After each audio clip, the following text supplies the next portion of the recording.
Hello, and thank you for joining us on Hello Mayor. I'm City of Las Vegas Mayor Carolyn Goodman.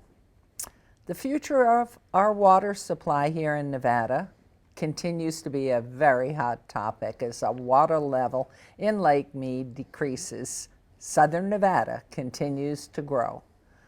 The good news, we are ahead of the curve when it comes to conservation. I'm joined at this time by John Entsminger, General Manager of the Southern Nevada Water Authority and the Las Vegas Valley Water District. So thank you so much for being here and welcome back. I think I had you here about 40 years ago, and we've seen the water level go down. Absolutely, but it's still great to be back. And it's wonderful that you continue on with us. I was noticing from the original slides that we just saw, I'm sitting here with you in the same jacket. So knowing the fact that we are connected through the history of our wonderful community, this is a really scary time for so many of us. And just knowing that, can you explain a little bit first off, what is the difference between the Las Vegas Water Authority and the Las Vegas Water District?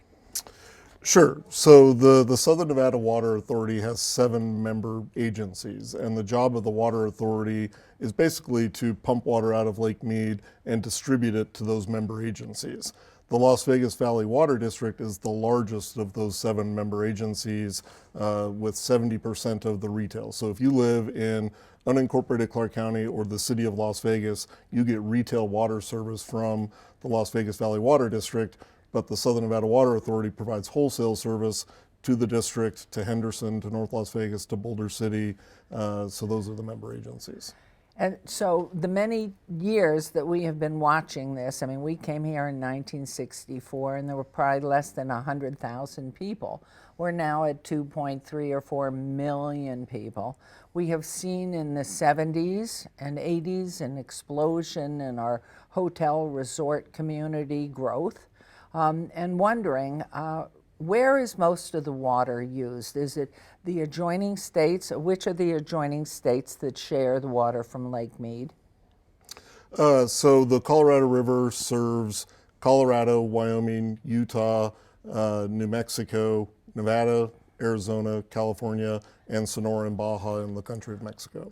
And so there's a consortium, a commission that divides that water up? It's kind of informal. Each of the 7 states has negotiators that represent them, but there's not a formal, like, congressionally appointed commission. So is it controlled by the group majority, or is it controlled out of Washington? Who divides up who gets the water? Well, there was a compact that was entered into in 1922 that divided the water up between the 7 states, and then there was a treaty in 1944 which allocated Mexico their share of the river. And who uses the most water of all the states, the most populous one being California? Yeah, California uses the most water of the 7 states. And so how is that determined? Do you have to go in to sit down as a group to negotiate that they stop using so much water? Or how is this processing right now? Because we're getting near, or maybe we're already in a critical situation. Yeah, the 7 states actually have a pretty successful track record over the last 25 years of negotiating new steps in order to make the river work for everyone. We agreed upon shortage guidelines in 2007.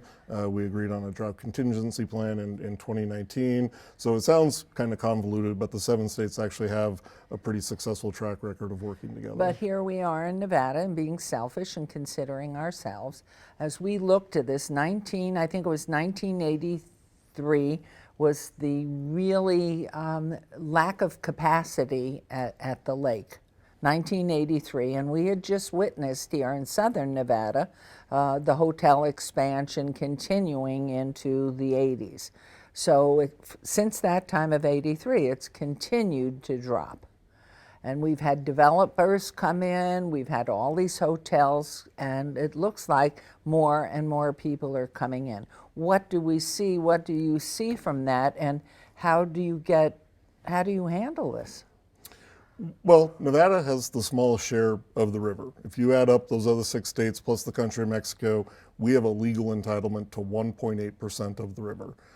But we have a couple of advantages. We're upstream of Hoover Dam, which allows us to recycle all of our indoor water, and it also has allowed us to build facilities at Lake Mead that guarantee the delivery of our water under any hydrologic eventuality. So I wouldn't trade our position with any other state because we're more physically secure than the other states. But there is no, I know when we moved here and finally bought a home, we had a septic tank and we had a well. And I even remember in the early 70s having to dig deeper in the well. Is there a table, a water table, that supplies water beyond the runoff from Colorado and Utah? Is there a water table that we're drilling into to help fill that? Yeah, so total, Southern Nevada gets about 90% of our water from the Colorado River. The other 10% does come from the native aquifer that underlies the Las Vegas Valley. And the groundwater levels are actually pretty healthy because through the late 90s and early 2000s, we actually physically injected more water into that aquifer that brought those water levels up. So is that something that those of us who live here and those of us who are moving in here can be very comfortable that we are not going to run out of water? We're not going to run out of water as long as we're smart. We've been a world leader in urban water conservation for the last 25 years, but we're going to have to keep pushing the envelope. We're going to have to keep achieving additional measures in the conservation realm if we're going to be able to take care of both the people that live here today and the people that are going to live here tomorrow. So some of the things I know every morning, I've got a large family and we've got 4 children, and as they get into the shower, and young people definitely don't understand that they can't spend a day in the shower, although they'd like to. What are some of the things that you're doing and telling people who own or live in an apartment or a condo or a home, and as we continue to build more homes with more development, what are some of the things that you're not at the point of restricting a house to the amount of water they can use, but what are some of the things that the district is suggesting to the homeowner? Well, the first thing is indoor use doesn't matter from how much water as a community we use. If it hits a drain, we treat it, we put it back into Lake Mead, and we can take out the exact same amount of water. So your 4 kids actually can take hour-long showers, and it's not going to delete any more water from Lake Mead. Now, there are good reasons to do indoor conservation. It saves electricity, it saves chemical costs of getting the water back uphill, but it doesn't save water to reduce indoor water usage. The only way people in Southern Nevada can save water is to reduce outdoor water use. So sprinklers, water features, septic systems, evaporative cooling, those are the ways we deplete water from the Colorado River. All right, take one at a time. What do we do with item number 1? Well, number 1, we need to get over our turf habit. And by that, I mean the legislature last year passed Assembly Bill 356, which by the end of 2027 will prohibit the use of Colorado River water for irrigating non-functional turf. A citizens committee has met and defined what non-functional turf is. So all that grass, in medians, in traffic circles, between the sidewalk and the street that nobody's kids or grandkids is actually playing on, that's going to be illegal to use our water to irrigate. So that's pretty much government that puts those medians in, I would gather. But around in the schools, it's still going to be all right. And out at the university and the College of Southern Nevada, that soil and that grass can stay? If it's being used, Okay, right? So as long as it's used. a sports field at a school is totally fine. But even at schools, sometimes you'll see grass, in dividers in the parking lot. So if kids are playing on the grass, then That's the measurement. we're going to be okay with it. Well, we have our parks, and how about our parks? We have 120 some parks. What is that thought to be? Is that a problem? No, I think parks should be fine. I think parks, may need to go on a water budget because we see radically different behavior. Okay. Some of the parks, I live in Summerlin, and some of the parks near my house are some of the highest water consumers in the valley, not because they have too much grass, but because they're irrigating it too much. Far more water is being applied than is necessary for a healthy landscape. So is there a consulting firm that will go out and talk to the different government entities to tell them we'll come out and examine everything, or are you doing that already? Yeah. So our staff is working, it's not just, with the City of Las Vegas, Clark County, the municipal agencies, but also the big HOAs. Okay. And so, all right, so that's number one. And then how about? Okay, so that's grass that's currently existing. Okay. Going forward in new development, we can't keep installing grass like we did, over the last 30, 40 years. We need to limit the installation of new turf to schools, parks, cemeteries. Okay. Other than that, no more grass So in we as Southern an Nevada. entity, a government entity, know that when a developer comes in, wants to buy property and develop with housing, X number of houses, that they are prohibited from putting in natural turf. Yes. Prohibited going forward as of last legislature. Going forward, developers may not come in and buy up 20,000 acres or something and know that they can put in turf. No, the installation Okay. of new turf Okay. will be prohibited except, again, Okay. schools, parks, cemeteries. Okay, so now let's move into agenda item 3 for the water district. So septic systems. If you build a new home that's hooked into the water system and you're on a septic, meaning the water doesn't hook into the sanitary sewer and we get to treat it and put it back into Lake Mead, that house on a septic versus a new house that's hooked into the sewer system will use 6.5 times more water than the house that's hooked into the sewer system. And that's not the kind of investment we can make with our water supply and make sure that we can continue to take care of everyone else. Now, everything that goes in from the into the sewer system is treated to what level? It's tertiary standard, so it's not drinking water quality, but it would be submersion quality. It certainly meets all the requirements of the state and local water quality standards to be discharged into Lake Mead. So anyone into Lake Mead and use for the parks, watering there at that, any tertiary need that we would have. That's Well, from the sewer system. Right, the sewer system, and that's not run by us. So Okay. City of Las Vegas Right. has sewer facilities, Clark County has sewer facilities, North Las Vegas, Henderson, all have treatment plants that, all of the wastewater goes into those treatment plants. It's treated, discharged via the Las Vegas wash into Lake Mead, and then we're allowed legally to pump out that exact same amount of water to, again, serve our And customers. your with. garden, if you had a garden and were growing, you had a farm here, that would be the water that you would be using, correct? No, it's all potable water. Okay. Nobody's really reusing the wastewater on golf courses. Okay. We did at one point, use it on some of the golf courses, but right now the City of Las Vegas and Clark County's wastewater plants are non-operational. Now, are they doing this in the adjoining states as well? Are they as advanced in thinking and using this treatable sewer? There are some locations, but not every city is on a large fresh water body like Lake Mead. Most of Southern California, for instance, most of their wastewater is discharged into the Pacific Ocean, and you can't then take it back out without Wow. desalinating it. But we're actually involved in a really exciting project with the Metropolitan Water District of Southern California. They're the wholesale provider for about 19 million people between San Diego and Santa Barbara. So a big agency. And they have a $4 billion project that they're going to take all that wastewater, and instead of putting it into the Pacific Ocean, they're going to treat it. They're going to recharge their aquifers in Southern California with it and then be able to pump it back out so that people can use it again.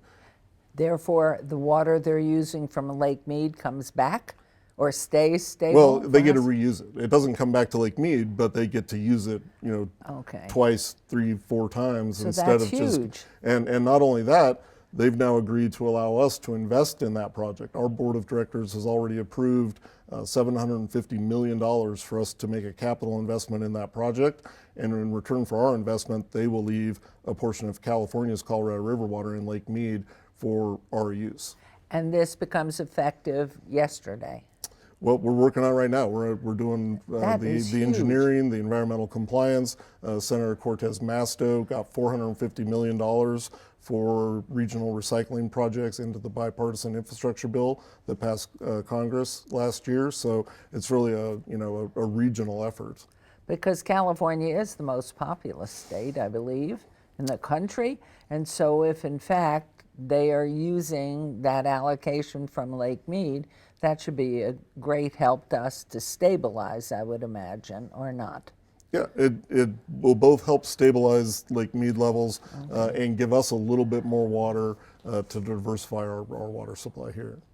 And what else are we doing? What is, I think there was a fourth item you said that we're looking at. I was talking about evaporative cooling. Okay. So again, we only deplete water from the lake, by using it outdoors, if it goes into a septic or through evaporative coolers. So we're working with the business community right now to examine that usage and look at not the people that already have evaporative coolers, but in new development, what are the alternatives to evaporative cooling so that we can, have new development, but have it be as water smart as possible. So what are some of the things that you're looking at? I mean, it's amazing to me because I do remember when we moved here before the air handlers that have been developed over the years that are much more sensitive to the use of water than what was in use in the 50s and 60s here for the most part. And so they are forbidden, or are there regulations? What are we doing with new development that's coming in that are building all these homes? Right. Well, they're not prohibited yet. And a new home wouldn't be affected because that's a mechanical cooling system. You're talking about, big commercial development that uses these evaporative coolers. There's not very many homes that are installing swamp coolers instead of air conditioners in the valleys. So we're looking at it with the business community. It's not prohibited yet, but we know. Do you think that's coming? Well, I think we know that it's possible that alternatives can be used. My staff visited a large data center in Phoenix that uses 100% mechanical cooling and has a zero water footprint. There's a TJ Maxx warehouse in North Las Vegas that uses mechanical cooling, zero water footprint. Ocean Spray in Henderson is converting over to mechanical cooling. So this isn't some futuristic technology. This is stuff that's available. It's working with the business community to incentivize them to use that going forward so that we can conserve those precious water resources. And is that something then that becomes part of the electricity grid? If in fact these new companies coming in use that type of coolant?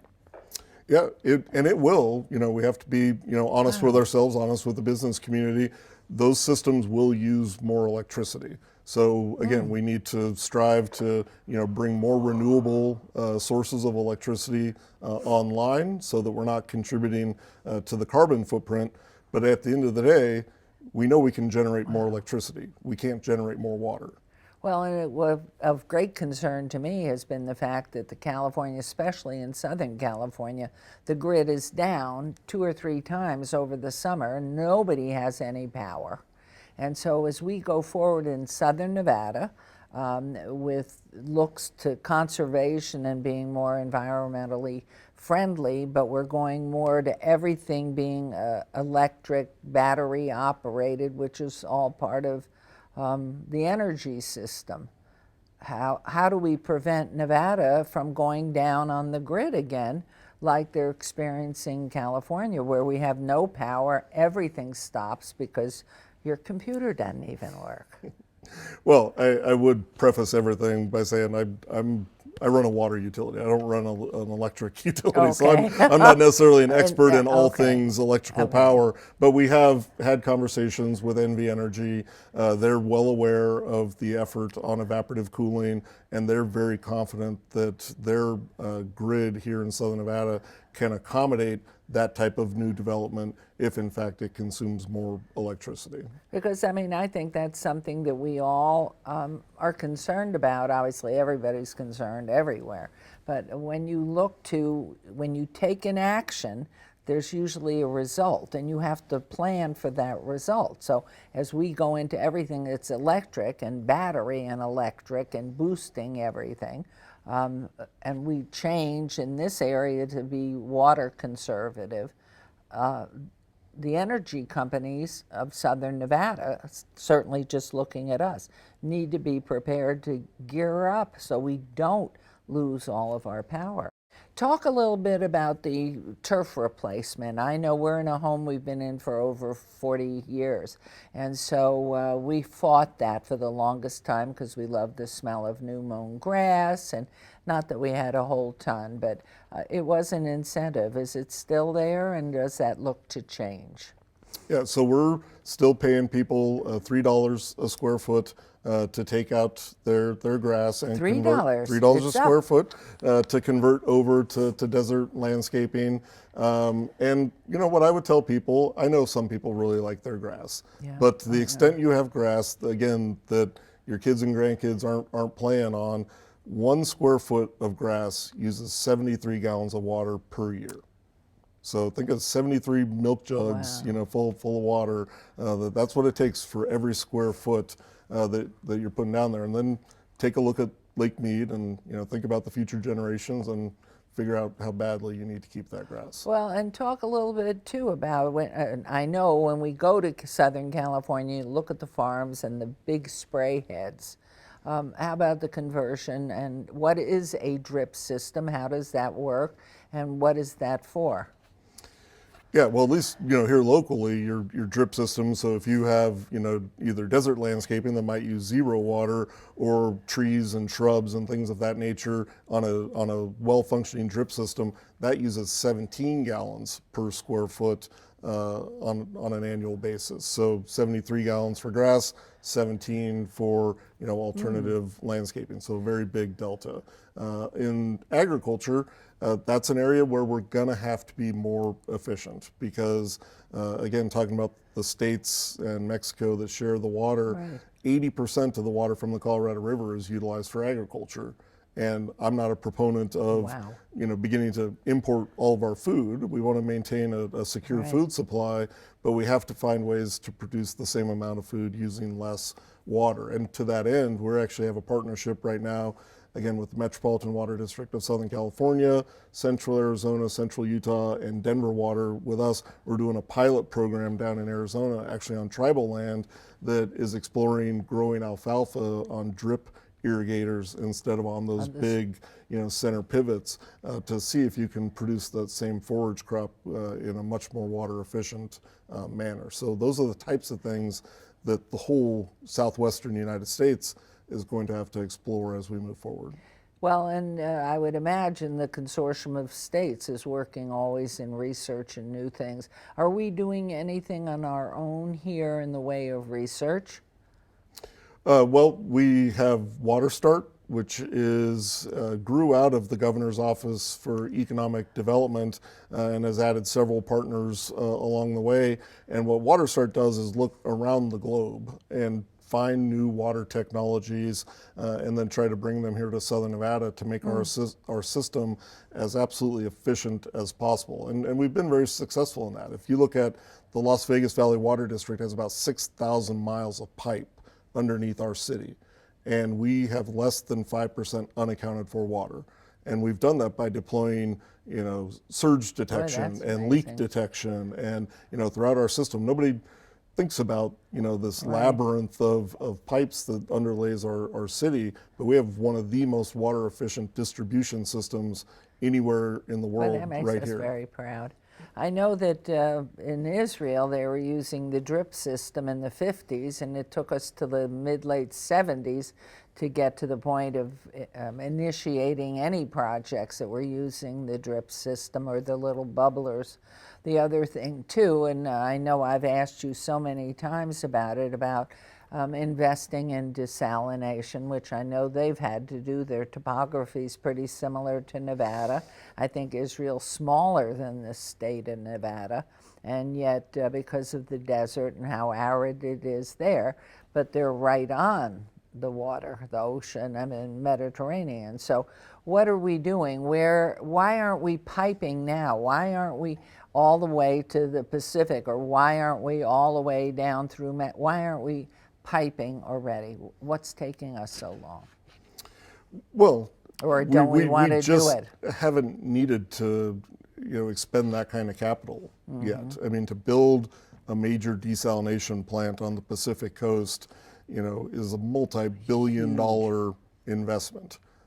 So before we would take the step of doing that, we would need additional resources worse than we need them today. I talked about the Met project. That's kind of phase one of bringing in, some additional water. I do believe desalination will be part of our future portfolio. It has to be, yeah.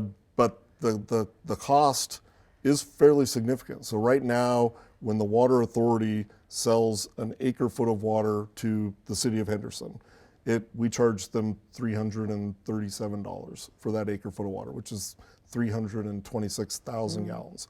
To produce an acre-foot of desalinated water from the Pacific Ocean is about $2,000.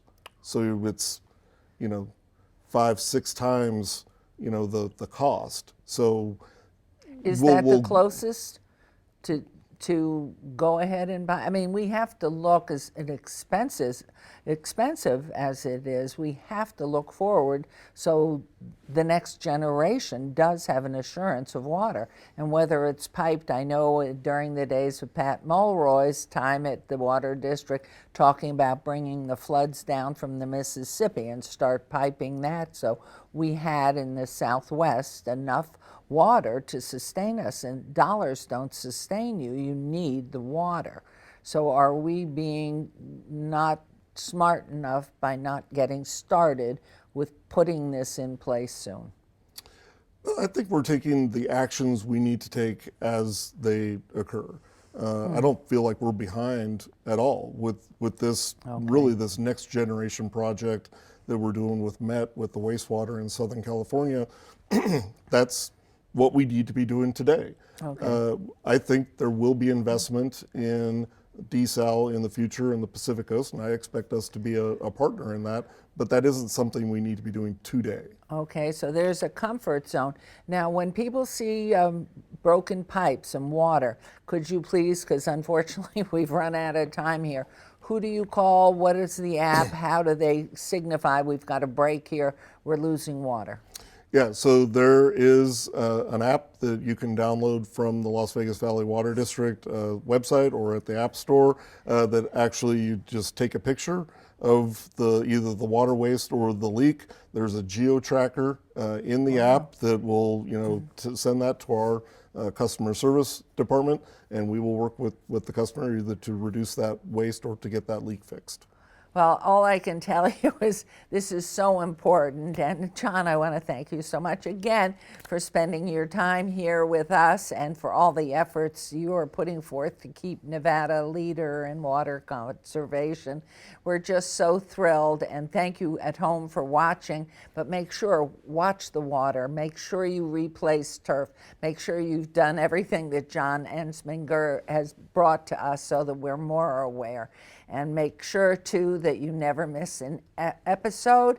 Just scan the QR code on your screen to subscribe to our newsletter, and we'll see you next time for another episode of Hello Mayor. Save water, save water. John, thank you. Thank you.